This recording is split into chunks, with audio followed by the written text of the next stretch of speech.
There will be spoilers in this video. You have been warned. Also, I suck at pronouncing things, so if I mess up, just laugh at me. It's funnier that way, and it adds comedy too. Thanks guys, and enjoy the video.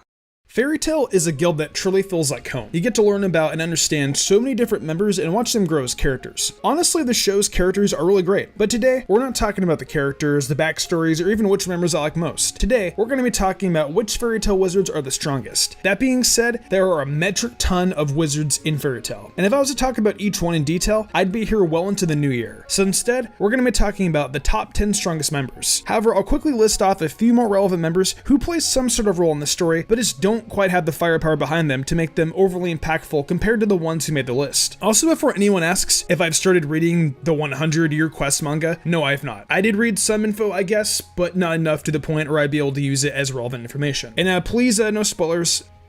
So our honorable mentions will be Max, Redis, Rome, Wakabi, Mest, Alzak, Biska, Jet, Droy, Happy, and Carla. They're relevant members of the guild, and most of them played big roles in the Fairy Tail guild during the time skip. But again, it isn't like Jet's speed, Max's sand, or Biska's shooting really hold a candle to things like Natsu's fire, or hell, even Lucy's keys. So for now, they'll have to hang out as honorable mentions. Also, I want to make a separate mentioning of Mavis and Zeref, because they may be part of the guild Fairy Tail, but Mavis is dead and Zeref is a villain when we were introduced to the guild. I may end up doing a video all about Fairy Tail Zero and talk about the story because it was an amazing story. It wasn't just a spin-off, it adds another chapter to Fairy Tail as a whole.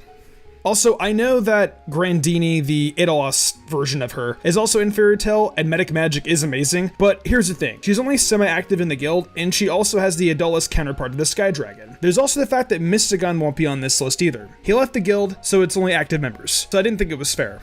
Anyways, with that being out of the way, let's go. Coming in at number 10, we have the youngest dragon slayer, Wendy Marvel. Being raised by Grandini shaped her into the kind heart dragon slayer we know. Her Sky Dragon Slayer magic is amazing, and it allows Wendy and Carla to play off each other. When they work together, it is amazing to see. Her drive to save others is clearly shown in episode 143, when she refuses to leave Bixlo to die at the hands of Aragorn. Bixlo tells her, "I know it's not fair, but sometimes you have to leave your friends behind," trying to encourage her to save herself. This is when Wendy declares she's not leaving him behind, using her healing magic. She breaks the memory spell of Aragorn and finally giving them a chance to fight. Just in this moment, we learn so much about her resolve to save everyone, including Aragorn. Wendy has a powerful resolve, some amazing healing magic, and an impressive set of attacks in Sky Dragon Roar, Sky Dragon Wing Attack, and Sky Dragon Crushing Fang.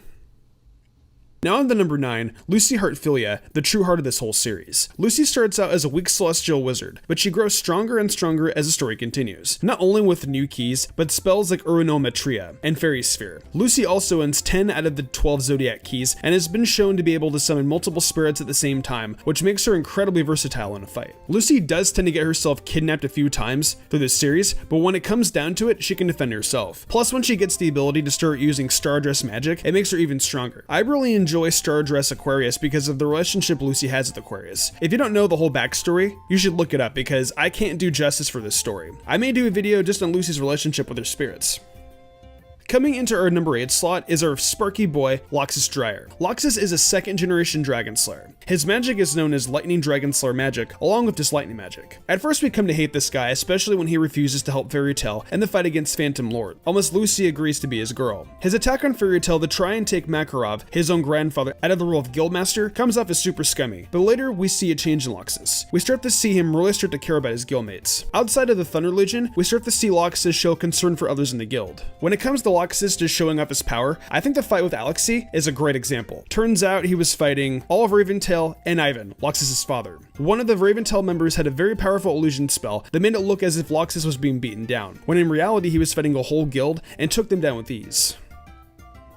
Coming in at number 7, we have a tie between father and daughter, this being Kana Alberona and her father Gildarts Clive. I know this is a cheap trick, but they are both super powerful in their own right. Kana uses card magic, along with her use of Fairy Glitter, which is one of the strongest spells out of the Fairy Tail Guild. Kana starts out as the guild drunk, and is seen as someone who's also super weak. We later find out she even failed to pass the S-Class trial 3 times. When she tries it again with Lucy, we finally see her pass. Kana also has some cool card magic, such as the Call card, that allows her to communicate with her guildmates. There's also the spell card magic that allows her to put people to sleep. Gildarts, on the other hand, uses Crush magic. This magic allows Gildarts to smash anything that comes into contact with him. On top of that, he is a master of hand-to-hand combat and is able to stand on his own. It's also sweet to see such a great father and daughter relationship some of the time. With his iron hide slotting in the number 6, we have Gajiel Red Fox. Now Gajiel's iron Demon Slayer magic makes him an offensive tank. Of course, we're introduced to Gajiel after he hurts Levi and her team and destroys Fairy Tail on his own. He has a ton of raw power at the beginning, but over time, we see that raw power being forged into someone who sort of thinks things out. He's not nearly as hot-headed as Natsu and comes out to be a rather cunning character. The most unique spell by far is the Iron Shadow Dragon mode. He uses this in his fight against Rogue. Gajiel eats Rogue's shadow and fuses it with his Iron Dragon Slayer magic, and man, that was a cool form. Next up is Mira Jane Strauss. Mira Jane's takeover Satan's Soul magic is incredibly strong, but for the most part, Mira Jane tries to be a pacifist. She doesn't really like to fight, mostly due to her trauma, losing her younger sister. We first see Mira Jane's power when she uses Satan's Soul to fight Freed in the battle for Fairy Tail. Mira Jane has quite the few powerful forms over the span of Fairy Tail, and I think with all these forms taken into consideration, she's definitely top 5 contender material. Growing into number 4, we have Makarov Dryer, the current Guildmaster of Fairy Tail. Makarov is the glue that holds everyone together. His giant magic allows him to grow from a tiny old man to this hulking figure. He also has access to spells like Fairy Law, Fire Magic, Wind Magic, and Requip Magic. Makarov really cares for the members of his guild. And when we see his angry side come out, he becomes a monster. We saw that during the Phantom Lord arc when Levi and her team were hurt. Makarov stormed into their base and just started taking names, even though he was taken out of the fight using a cheap trick. But he also used Fairy Law to defeat the Phantom Lords using just that one spell. He also has some great defensive spells, such as 3 Pillars Gods, but we never saw the full effect of its capabilities. Now that we are in our top 3, I feel you guys have an idea of who we're down to. Number 3 is Erza Scarlet, the Queen of Fairy Tail. Also, my favorite character in the entire Fairy Tail series. If you guys were original Mystic Umbreon fans back in the days of 2015, then you guys remember the custom Umbreon Erza character I had. Her magic is known as Requip Magic. Erza has over 100 armor and 200 weapons in her Requip arsenal, so she has a lot of options to choose from. She has to be aware of the situation and be able to change her armor and weapons according to the situation. We first meet Erza as she comes back from a mission with a giant tusk in hand. You can see the fear Gray and Natsu have for her, along with the respect everyone else has for her. She's a master of sword magic as well, using this to great effect with her blades. Erza is also capable of swapping out her weapons with an armor set to get a greater boost. She also uses telekinesis to control her swords, which is a very cool fighting style. By far the best example of how strong she is the fight with her mother, Irene. Her ability to requip into the adamantine armor to block her mother's attack also shows how quick Erza's thinking is, well, at least in the battlefield. This is one of my favorite fights for Erza because it really does push her to a limit and allows her to break through it. It was also nice to see some sort of resolve to the mystery of why Erza was abandoned, and to see that in the end her mother truly did love her. But Erza is the unchallenged queen of the fairies.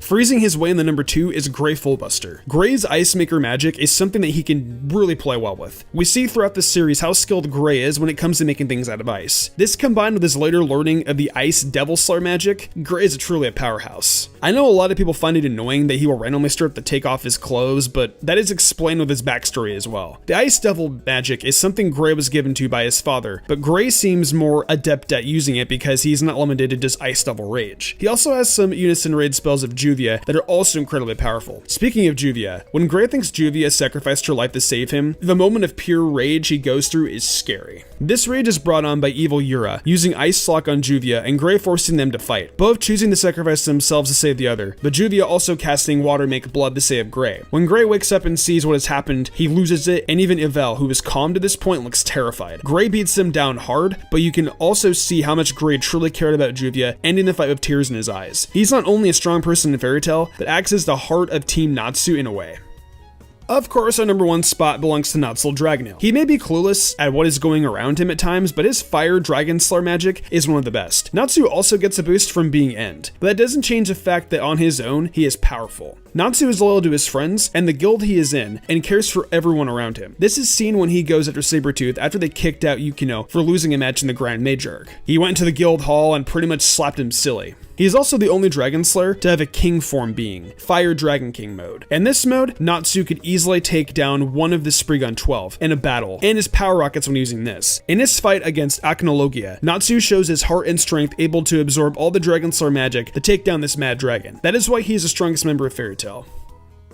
And there you have it, my top 10 list for the strongest Fairy Tail wizards. What do you think of my rankings? Would you change the order at all? Let me know down below. If you enjoyed this video though, be sure to leave a like, and if you're new to Mystic Sage, consider subscribing for more content like this. With that being said though, thank you so much for watching. I've been Mystic Sage, but for now, I'm gonna go watch some more anime.